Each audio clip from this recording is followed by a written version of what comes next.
Halo, nama saya Andika Pratama dengan NPM 24120111135. Di sini saya akan menjelaskan sedikit tentang konsep negara hukum dalam perkembangan demokrasi di Indonesia pada saat ini. Konsep negara hukum dalam perkembangan demokrasi di Indonesia saat ini menunjukkan hubungan yang sangat erat dan dinamis.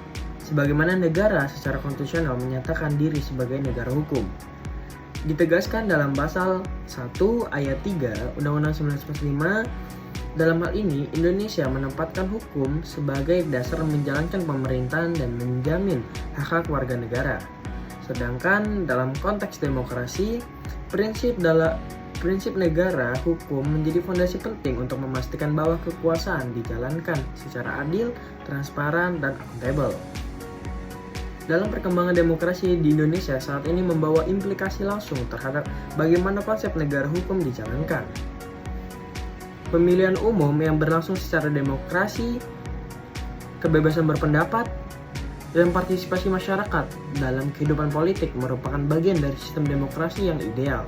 Namun, dalam praktiknya, pelaksanaan negara hukum dan demokrasi masih menghadapi banyak tantangan, terutama terkait dengan penegakan hukum yang belum sepenuhnya bebas dari intervensi politik, serta adanya ketimpangan dalam perlakuan hukum terhadap masyarakat dan elit politik, seperti kasus ketidakadilan hukum di Indonesia dalam penanganan kasus Nenek Asyani.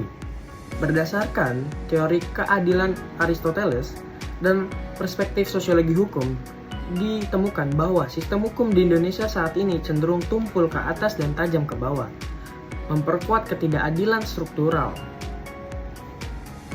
Hal ini menyoroti pentingnya keadilan distributif, korektif, dan konteks penerapan hukum yang lebih adil. Dengan demikian, demokrasi juga telah mendorong masyarakat untuk lebih kritis dan aktif dalam mengawasi jalannya pemerintahan. Teknologi dan media sosial saat ini menjadi alat yang kuat untuk menyuarakan ketidakadilan hukum dan mendorong reformasi. Namun, hal ini juga diiringi dengan dilema seperti penerapan undang-undang yang berpotensi mengekang kebebasan sipil, contohnya Undang-Undang ITE yang kerap digunakan untuk membungkam kritik. Dalam konteks ini, negara hukum dan demokrasi seharusnya saling menguatkan. Hukum tidak boleh menjadi alat kekuasaan, melainkan menjaga demokrasi agar tetap berjalan di jalur yang benar. Harapannya, dengan perbaikan sistem hukum yang konsisten, penguatan lembaga-lembaga hukum, demokrasi, dan keterlibatan aktif masyarakat sipil, Indonesia dapat mewujudkan negara hukum yang tidak hanya formal, tetapi juga substantif yang benar-benar menjamin keadilan, kesetaraan, dan kebebasan bagi seluruh rakyat Indonesia. Hanya itu yang bisa saya sampaikan.